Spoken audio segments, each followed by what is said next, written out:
Well, hello there, Catherine Langman here, back with another episode of the Productpreneur Success Podcast. And I'm really excited about this episode as I'm welcoming a guest, Clare Spelta, onto the show. So Clare is the founder of the accessories brand Bon Maxie, which is a great fun brand that my team and I have all been a fan of for quite some time. And no doubt many of you listeners have come across them as well. So Clare founded Bon Maxie about 7 years ago while she was on maternity leave after her son was born. And again, I'm sure that this is a really familiar origin story. I know it is for myself. That's how I started my first business, and I know many of you did as well. And so in Clare's case, initially she made a fairly classic, and I don't want to say mistake per se here, but initially she started her business with a product that had to be custom made by hand, her own hand as the artist. And this was just not scalable as a business at all. And, you know, it's a pretty common pitfall, I think, really, when you're trying to do something that you've never done before and therefore have no experience to draw insight from. You know, we can find ourselves in this kind of situation. But, you know, when you've got a young baby, and particularly when they start to grow up a little bit and they're moving around and awake for longer, you can't work in such an intense, time-intensive way. So she had to find a different way. And now I don't want to give away all of Clare's story in advance. I really want you to hear it from her. But over 7 years, she's been able to pivot and grow and now runs a hugely successful multi-million-dollar business and has also managed to set things up to run in a much more family, flexible and sustainable way. So if you would like to find out all of the secrets of how Clare managed to achieve this, her secrets of success, if you will, then this is an episode you won't want to miss. So without further ado, let's welcome Clare to the show. So welcome to the show, Clare. It's so good to have you here. Thanks for having me. Fantastic. So I would like to start just for, you know, those who maybe don't know who you are. Do you want to maybe introduce yourself and your business and tell people what you're all about?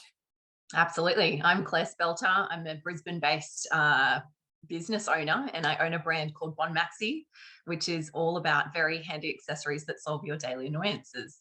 Yes. I started the bit. Do you want me to go on? Or? Yeah, go for it. I started the business in 2015 on maternity leave, like I think most people probably did. Yeah. Had a bit of a personality crisis, realized I hadn't been creative in my job for a few years, and spent the time that I had with my son painting.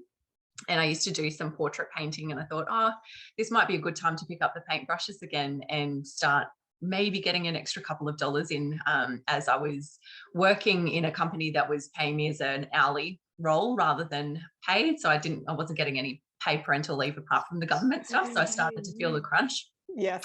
And in the back of my head, I thought, wouldn't it be lovely if I could stay home for a little bit longer with my son?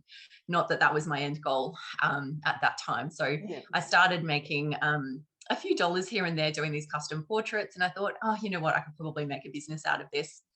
Let's see what there is online. I was feeling a bit lonely at home, hopped onto Instagram and realized that there were all of these businesses, small businesses that were marketing themselves on Instagram. And I thought, I didn't realize we could do this. Cool. I studied marketing at uni and actually found my textbook the other day, and social media wasn't even mentioned in it. No. I think my first kind of marketing was like fax marketing.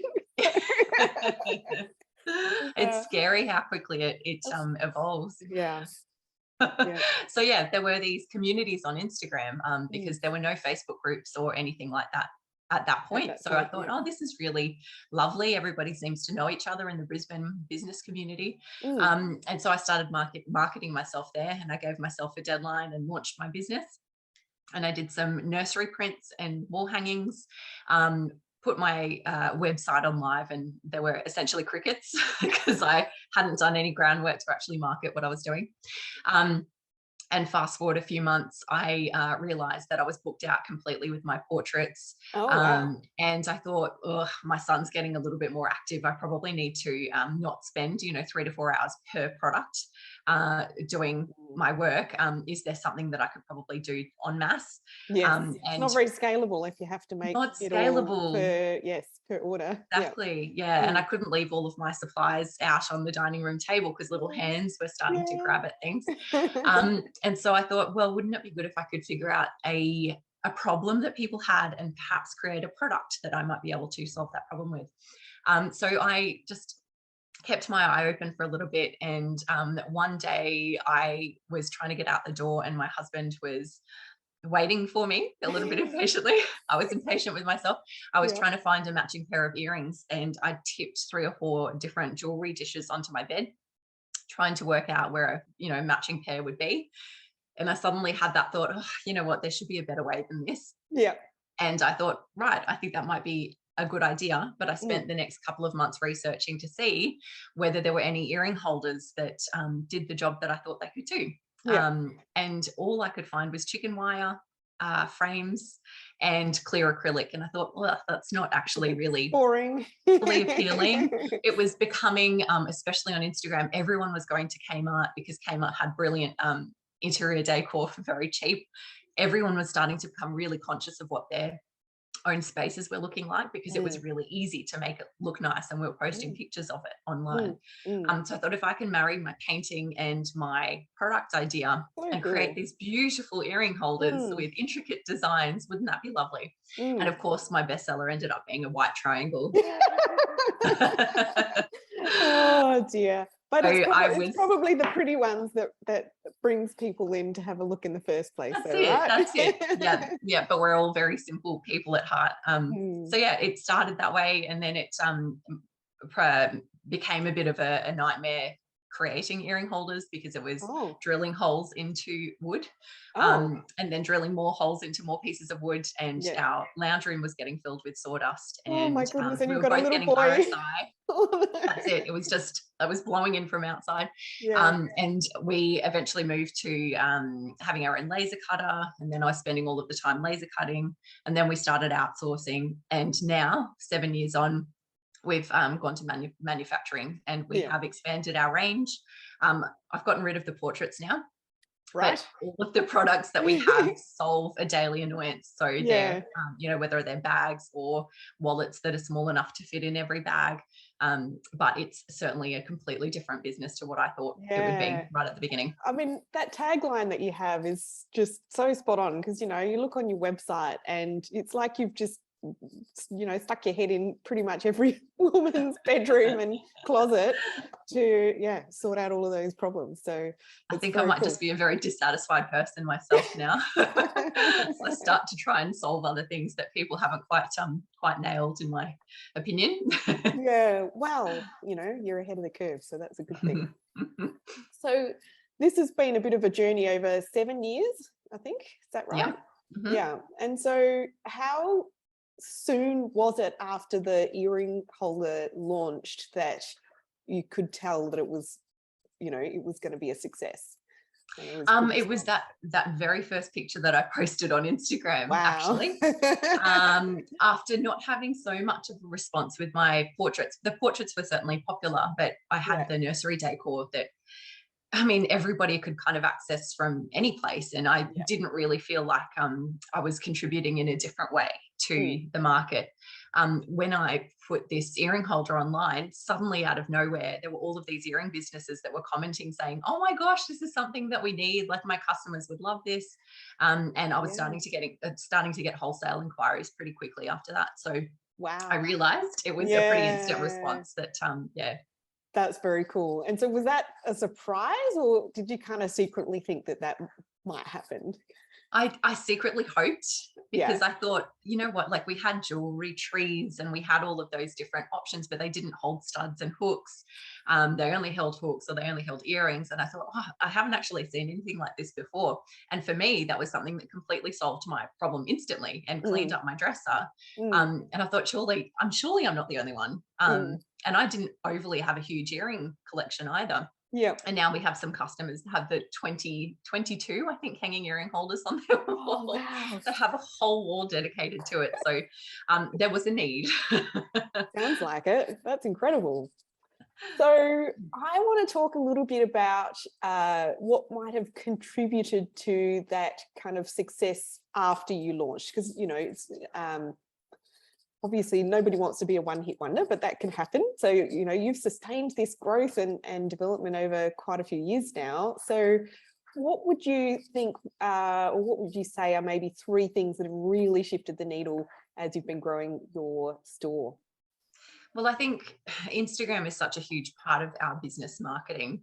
The introduction of stories was a pretty big game changer for us. I had introduced myself as the business owner, and I was starting to tell my story very basically on the grid or the feed. And there's really only so much that people want to read. And although like long form captions were a big thing back in whatever it was, 2015, 16, they were starting to get a little bit monotonous across, you know, all of the accounts that you'd follow, and hard to read and hard to digest. So the introduction of stories was really key, because I started to be able to open up two-way communication privately with our customers. And I realized how much feedback I could get and how much I could, you know, start to develop products based on that feedback, just by asking questions and doing polls and, you know, asking opinions about different colors and things like that. So that has been a really huge thing, and something that I think big business would really struggle with compared to smaller businesses. Absolutely. They don't have a face of the business or somebody behind it who is willing to spend time to chat directly to the customer, which is a hugely powerful thing for us. So that was certainly one thing. Yeah. Heading into manufacturing, going from a very handmade business, every element we produced. So moving into manufacturing was a very interesting process from handmade, because I knew exactly the quality and the outcome that I wanted, and I knew how to make something. So I knew who to look for and what kind of standards I wanted to maintain. Moving to manufacturing meant that I was able to focus 100% on marketing instead of needing to produce the products to then market and sell. So that was huge. And then the other element of it was outsourcing both customer service and also happy days indeed. And then the fulfillment of all of our orders. So I started wrangling my husband, who was still working outside of the business at that point. And he'd come home at 7:30, 8 o'clock, and then it'd be like, right, we're packing orders, and we'd stay up till 1 o'clock packing orders. And then my son, who doesn't sleep much at all, would wake up at 3, and then he'd have to go back to work and nap under his desk when he could. It wasn't sustainable. And we were starting to really burn out, and we've got some family health issues too that is kind of an ongoing thing with our son. So that was starting to really take that mental load of, are we actually going to be able to maintain this business? Is this what I should be doing? No sleep. So it took about 6 months. Yeah, absolutely. It took about 6 months to find the right fit, because the right fit didn't actually exist until 6 months later. Interesting. And then, came across, I mean, sometimes you just have to go through the motions until the opportunity or the answer presents itself. I always talk about roundabouts. We always just sit on roundabouts, and then you get off one roundabout and then you start on another one. That is how it feels like. Yes. Oh, absolutely. And then after finding that warehouse contact, it was just an absolute game changer. We handed everything over on Christmas Eve one year, and then sat back on Christmas Day. It took us 2 weeks to get everything out the door and package and label and whatnot. We were really determined to get it out. And Boxing Day sales, we just sat and had a drink and thought, oh gosh, is this what it could have been like all this time? So that's been a huge thing. It means now that we're fully focused on marketing sales, for example. Because you don't think, oh my goodness, I'm going to have to pack all of those orders at the end of the day. That's right, because that can be a bit of a handbrake, really. A lot of people think, oh, I'd like the money, but I don't want to have to work any harder than this. So precisely. And also custom making was that, to add a fourth item. We went from custom making everything to pre-making everything. And that was a huge shift, because people were buying stock that was already in existence rather than having to wait for a couple of weeks before it was produced, or me having to make to order. So that it's been an interesting journey. Those last two things that you were talking about, so obviously going to a manufacturer and also moving to a 3PL, were you kind of a little bit scared about making those decisions? Because I feel like a lot of women just, and I say women because that's my audience. I presume men must have similar problems, but anyway, it's so scary, and that fear of stuffing up or making a poor decision or whatever. So we just don't do it, Yeah. But you obviously took that step, and it was transformational. So how did you kind of get through that decision-making process?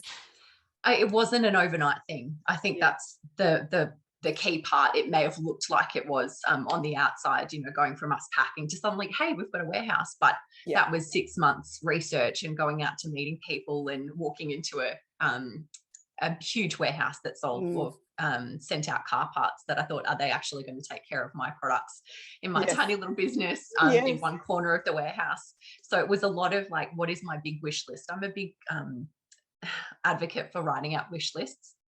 Some people might call it manifesting. I just call it like getting clear, I suppose, on what it is that you actually really do want. And seeing whether you can tick off all of those elements. So that's why it took so long, because I wanted to.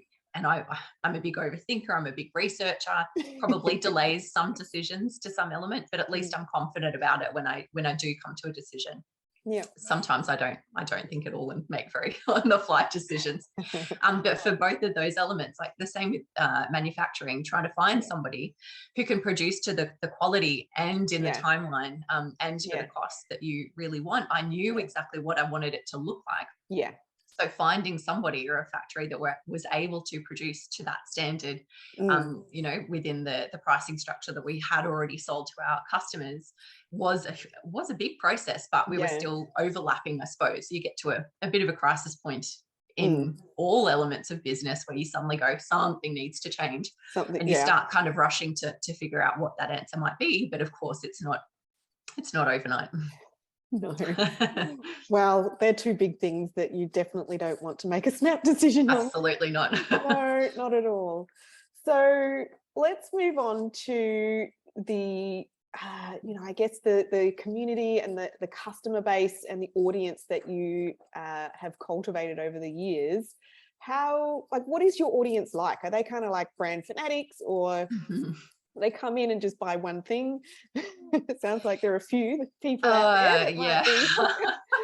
I feel like in terms of our conversions, like just talking numbers wise, I feel like once people are on our site, they realize that there's a product that might be able to solve an issue that they've been having ongoing for a long time. And I think that's the benefit of the type of products that we sell, is that it really does just speak to people who are feeling pretty frustrated, sad about, frustrated about something.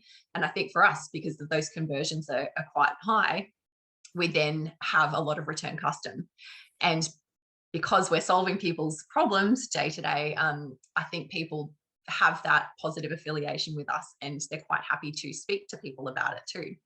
I think the benefit now of having things like accessories, when prior we had a lot of home decor, is that people are taking our products outside of the home. Whereas they wouldn't be walking with an earring holder around showing people. They're now wearing quite distinct handbags that have a logo on it, or the colors are really obvious. And that external contact that some of our customers have with each other outside of Instagram and offline has created this community of people that have become real brand fanatics, which is incredible for us. It means that the word of mouth thing that seemed to feel like it was dead when it came to the internet age, apart from the reviews part of your website, people are actually talking offline about us, which is amazing. And it's not something that you can really buy. No, which is why it's so highly trusted, I think, by all of us in a buying decision. Tell us about when you did launch the first new product after the earring holder. I think it was that one that kind of had a bit of a story about it. Am I right? It depends which one it was. I'm trying to think whether it was the wallet or the handbag first. I just remember reading about you launching a bag, and then the manufacturer was unable to make it for several months or something. Yes. So we have the Sidekick bag, which is still one of our biggest sellers, and it's a smallish handbag that kind of solves all of the issues I had with finding a crossbody bag. So slightly bigger than normal, fits a water bottle, nice comfy straps, has an easy access phone pocket. I was really confident that this was a really great product, and we had an incredible launch. We had a public release and a VIP release, and then COVID hit.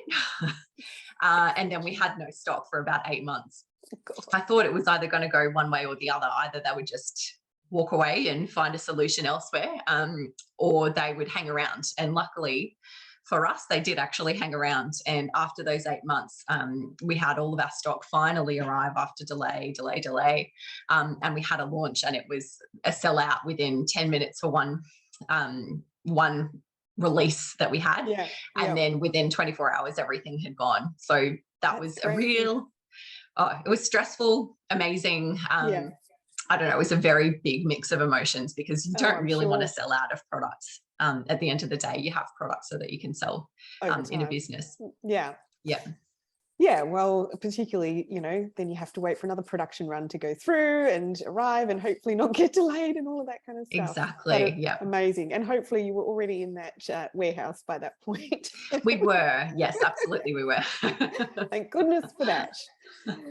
So now that, obviously you've been able to grow the business pretty significantly over the last few years, which is tremendously exciting, but to facilitate that kind of a business that you have now and the size business that you have now, you must have had to develop some, some systems and processes and some ways that you do things to run a business of that size. And particularly, you've got your son there as well, and, trying to balance family and business as well. So tell us some of your secrets for how you manage all of that and keep the wheels turning.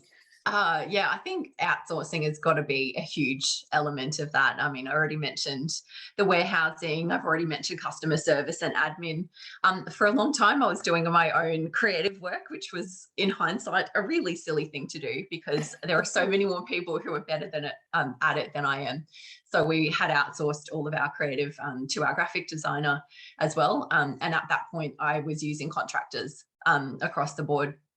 I work from home, and I've always wanted to work from home. I worked from home prior to this as well. It's where I do my best work. And I really wanted to facilitate an environment where I could spend some time offline if I needed to, go to appointments with my son if I needed to. And I feel like that has helped me get a bit more focus about how it is that I want this business to be run. I now have my husband who is part of the business, and having somebody in-house who you can talk ideas with is very powerful. Sometimes it's very annoying because you don't ever switch off.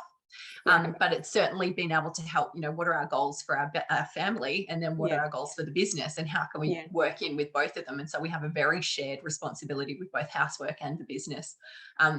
That I feel like has really added to our own personal success and how we feel. It's not just me trying to convince him, this is a really good idea, can I have a bit more time? It's like he gets it, he's in it. So that's been a huge element. Outsourcing certainly. Just trying to think what else really. Can I ask, with your husband joining the business, do you guys have distinct roles that are separate from each other, or how do you not kill each other at the end of the day?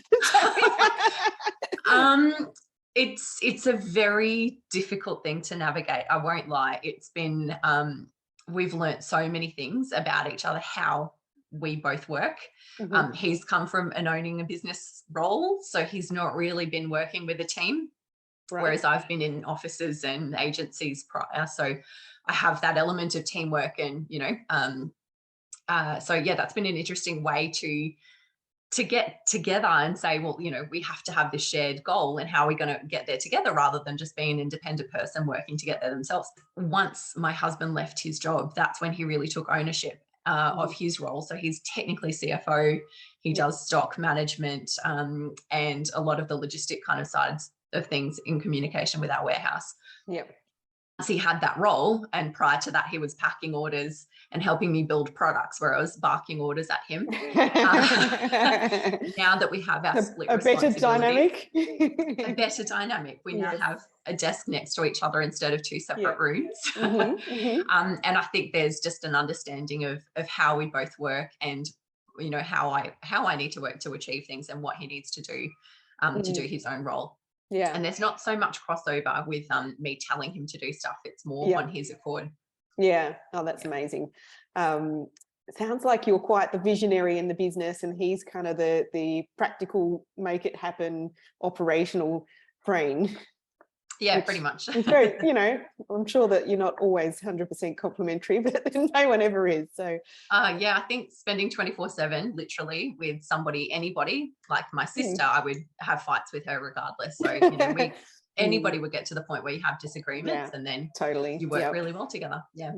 No, that's awesome.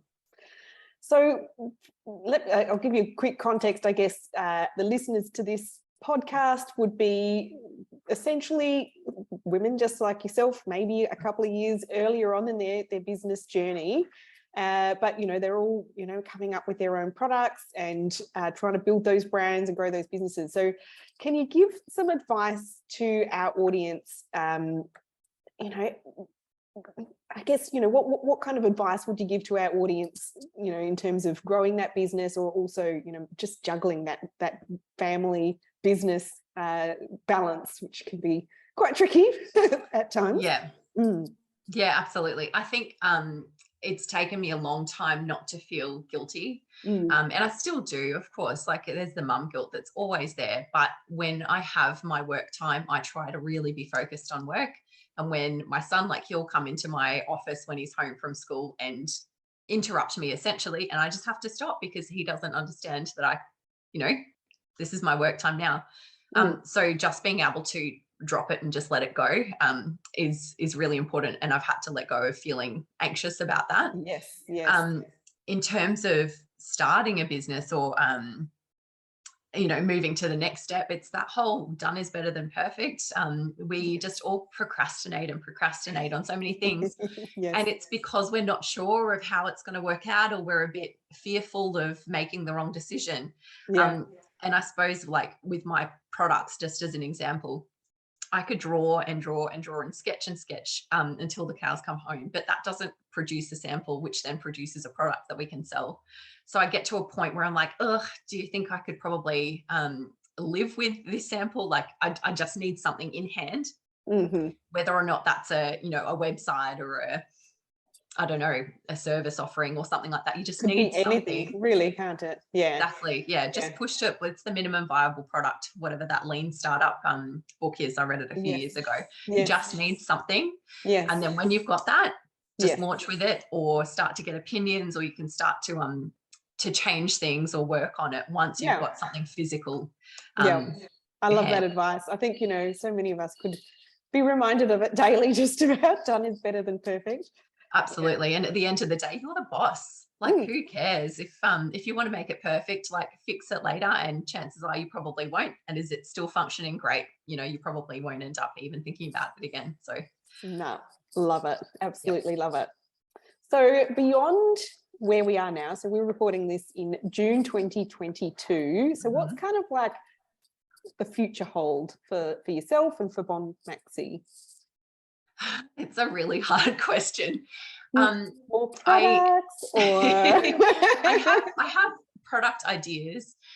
In terms of the business and where it is, a year ago, we've just had another release of coat hangers. I never thought I'd be a coat hanger business, but it's become one of our biggest sellers. And a year ago, I had no idea that we'd be doing that. So I don't actually like to project too far ahead. I don't have a business plan.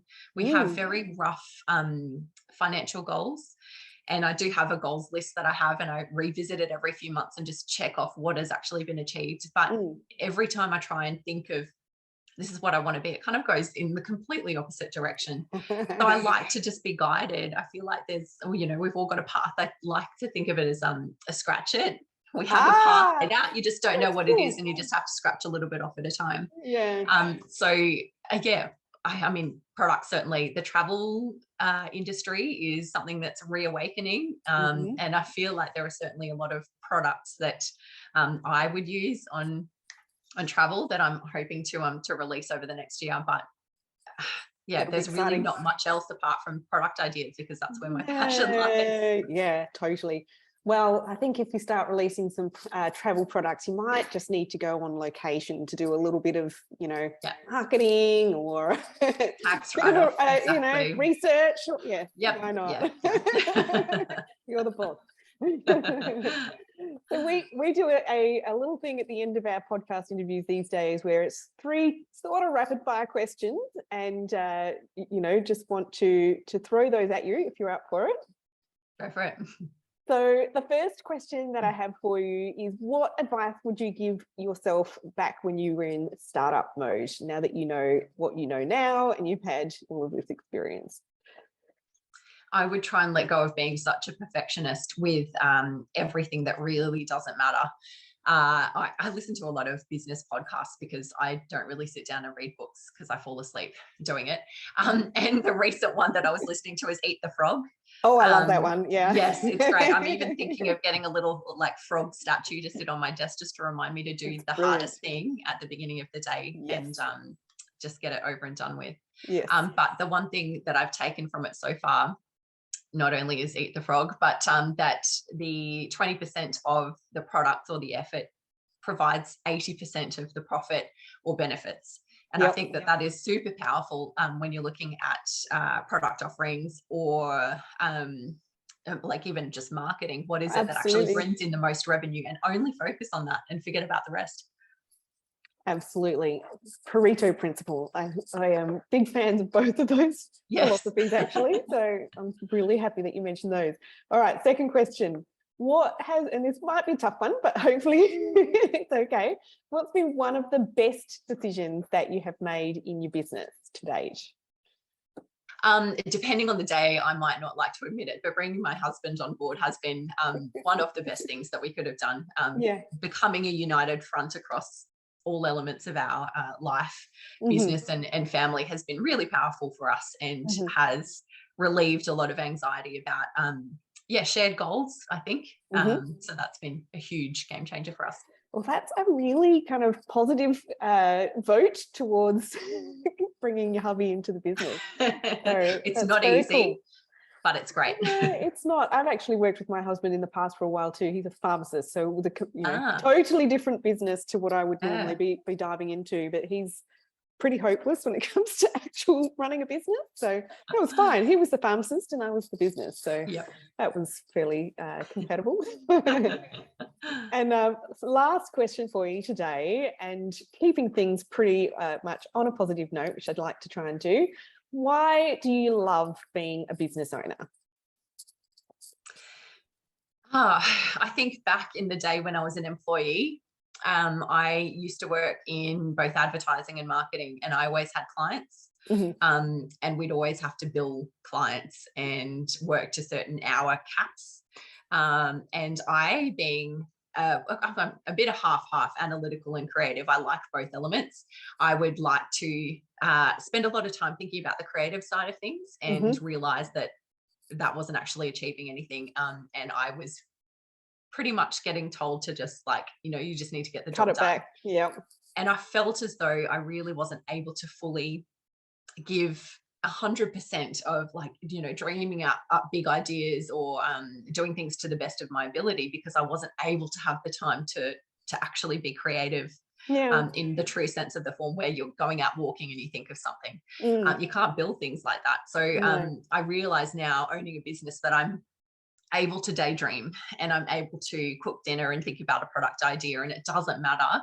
I'm not answering to anyone, and I can be as left field as I want with my ideas. And then that is just the most freeing sense, of employment, really, because you can just do you. Yeah, so good. I love that. It's really, you don't hear too many people speak about being a business owner in that way, but it is the true sense of freedom, really. Yeah, absolutely. So, that's really special. It's been really wonderful hearing your story today, and I can't thank you enough for jumping on with me. Do you want to give yourself a shout? Where can our listeners go to find out more about Bon Maxie, or perhaps check out some of these products? Yeah, absolutely. My website is bonmaxie.com, bonmaxie.com. And then Instagram is @Bon Maxie. And then you can pretty much find every other social channel that way. Yeah, brilliant. So we'll pop all of those links in our show notes as well on the podcast. So hopefully people can come and find you really easily. But thank you again so much for joining us on the show. Thank you for having me.